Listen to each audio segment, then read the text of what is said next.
Hey, so a therapist told me once that children naturally take on bad things that happen around them and other people's mean reactions. They take them as their fault naturally, unless we teach them not to. Try this next time someone triggers you, someone gets you upset. Try this out. So we were driving a UTV. It's like a dune buggy out on vacation, and it goes really, really slow. And people had to keep like cutting around us to like go the speed limit. Some were cool, some were not so cool. And my husband was like, "Oh my God, this guy, oh my God." And I was like, well, maybe we are going really slow, and that is super frustrating. Maybe he has to poop really bad. And my kid starts laughing, and I'm like, or maybe he just got like really bad news and he's trying to get home. And then my kid starts going, well, maybe he has ice cream in the back seat and it's starting to melt.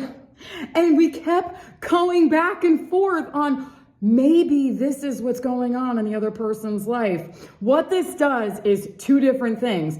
Number one, it takes what other people do, how they react. It's not that maybe we don't have something to do with it, but how they do it is not based on us. It's based on themselves, what they're going through, while also figuring out your brain is going to make up a meaning and a story anyway. It's what it naturally does. So make up one that serves you.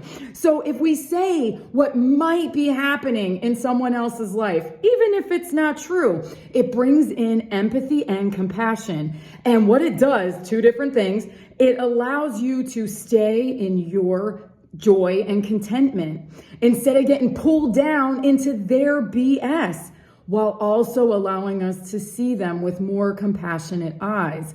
This will change how we feel and how we react to what other people do around us, the things that happen that we can't control. And I know that this works because the other day I was having a human mom moment and my kid goes, "Mom, I wonder if it's like hormonal."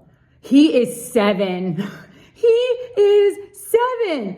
And number one, he was right. And number two, I was like, he didn't take it as it being his fault that I was being snippy. He didn't take it as his fault that I was having a rough moment. He thought of maybe there was something that I was going through that had nothing to do with him. And while also telling me, I don't like how that made me feel. And I think that's different. We don't have to like what the other person is doing. It's not an okay. You made me feel scared. That did not feel good to hear.